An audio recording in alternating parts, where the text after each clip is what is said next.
we met the first time in 1978. And I was living in the Black Forest in a beautiful house. I had a little daughter. I was married. We lived in a community. And I had the strong dream since I'm very young to build a village. And also my husband knew about my dream. And there was one friend which I met when I was 16, and he met him. And he came back and gave me the book called Der Mensch ist anders. And there was written a passage about jealousy. And I was in a very challenging situation with my husband. He was jealous on nearly everything. And I did read this, and I showed it to my husband, and I said, look, you have to read this. And he said, I will never read this. This was like a feeling already that there is something appearing where he was not willing to open to. And then it was Eastern. I was really in a situation in separation with my husband since during the whole year before already. And then 1978, Eastern, my friend Charlie and Delon, Dieter Duhm, came to my house, and I met him in front of the door. We shook hands, and it was my feeling, wow, I know him since a long time. You know, I'm much younger, I'm 12 years younger, and I was projecting a lot that an author will come to my house and someone whom I admired from the book. But the meeting itself, it was very simple, and this feeling, there they are, we know each other since a long time. Yeah, maybe first in the beginning to say it was so important for me to come to know a man without at once asking, is he my partner?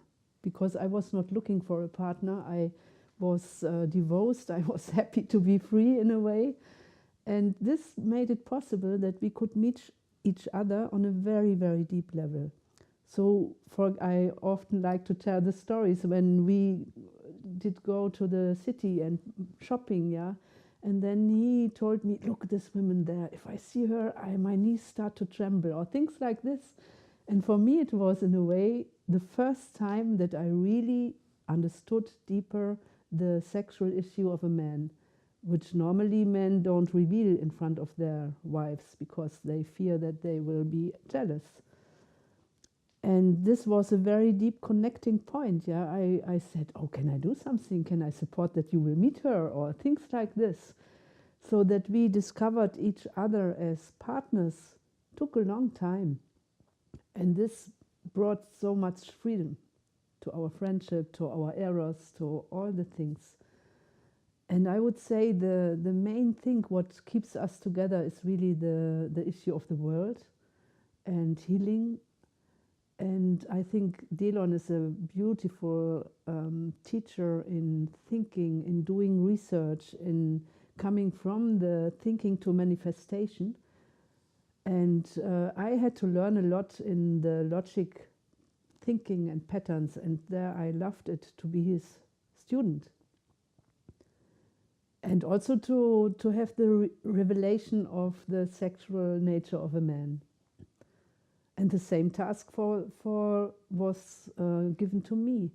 I had to, for me, it was a very deep spiritual path to come back and to remember the matriarchal cultures and to see that there existed already a time where there was no war between the sexes, and to understand deeper the background and the patterns, and to support especially women to come back to their real source, because we noticed how much we all are educated as patriarchal women, not really knowing who we are as women, and to free our sexual nature in a way that fear can disappear.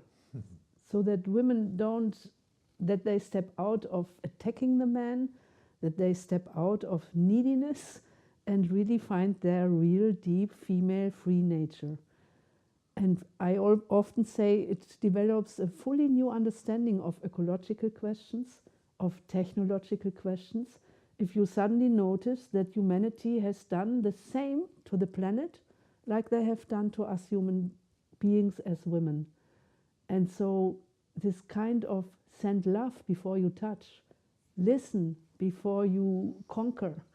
This is a system change in all areas. And I think there we have always to find the balance, the male and the female, to cooperate in a way that a culture of real partnership can appear. The first step is, if you are jealous, don't judge it, notice it, and then ask yourself why. Because normally it is the fear of loss which guides us to jealousy. And so we women have to rediscover the real freedom. And there we have to build women's groups. We have to find ways that solidarity between women really can appear. I met so often in our culture that a man betrays a woman. This is normal, it's quite accepted. That a woman says publicly, yes, I am open towards a lot of men, it's for her like going to the shafot. It's really to do this step, yeah. And I always also, if people are married in the society, I think it's not about opening at once and having a lot of partners. No, the first step is to create the trust and to learn to deal with those questions where we normally are very hurted. And I say often in the partnership, one ego meets the other one, and it's not us, it's our pain body who starts to fight. And I think if you want to open your partnership, you need something, a group around, you need protection, you need others who enable you to really speak and to learn to speak. And the other point is, for me, if I want to love someone and to be faithful, I have to find my own freedom.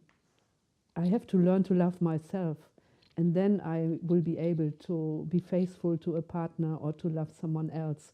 So I also would support the women to find their own creativity and, in this sense, their own freedom. So what are the new forms of partnership? I would say in the core, it's a deep, deep experience that you will notice that the eros grows if we learn to overcome the fear of loss. So a partner, for me, is someone who is ready to receive the partner in a way that he can come and tell, that he can trust, that he can, that in this way we can deepen our partnership.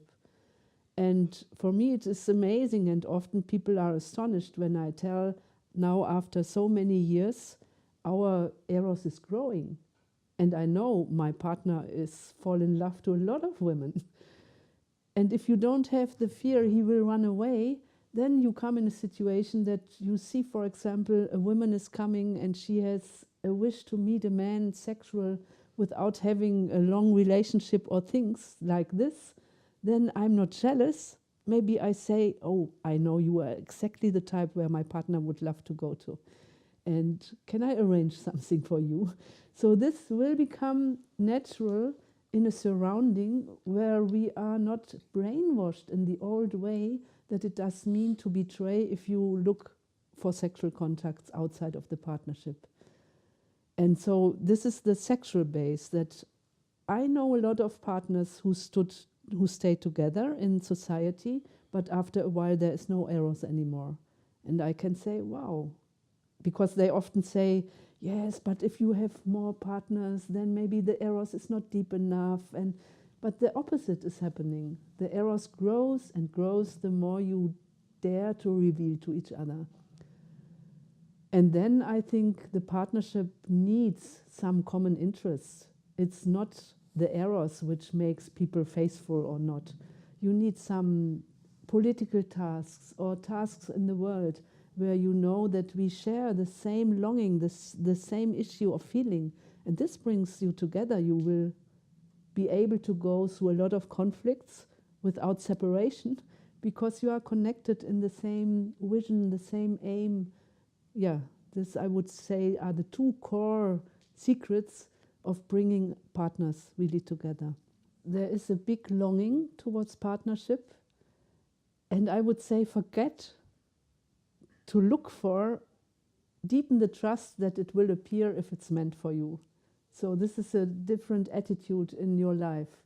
And I said before, I did not have the idea that Delon would be my partner. I had the idea that I love him. This was, I felt quite close, quite from the beginning.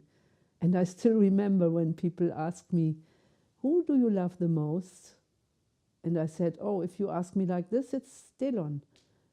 And then they said, but this doesn't work because he has a partner. And I said, oh, sorry, we are free. I was married. Yeah. I said, it's not the question, I can love him, but I don't want to own him or things like this, yeah. And if you dare to follow really where you love, you will be guided to your partner. The other thing is we have such a longing for partnership, and if we look deeper, often it's not the core, because it's not necessary that everybody has to have a partner. In our society, for women, it was long time. If they did not have a partner, they felt, I'm not normal. But if you have another surrounding, some really want a partner, others are in very different states of being. So also to free us from this, you have to have a partner. I am a lot on my path in crisis areas, for example. And if I visit peace communities, they have political common work. And if you look deeper, you see there is a lot of confusion, a lot of difficult things around the area of love and women, of solidarity between men and women. And there we often say, please, it's not a free love does not mean to enter in adventures at once. Free love means you can study, you can learn. Love has its own logic, its own function, and you can study about it, and then you can enter to the life praxis. It's like if you want to play a good instrument, you want to learn piano, you have to study and to learn, and then you will be able to play. And so we always would give the advice, don't jump too quick. We often said if people visit us in Tamara, please take us as a tribe which is living in the forest and look how we live before you react too quick or before you want too quick. Yeah, the same experience. So like everything, you can study love. And you can study the laws of sexuality, of course. How does it work? And how can you deal with it in a way that it doesn't create violence?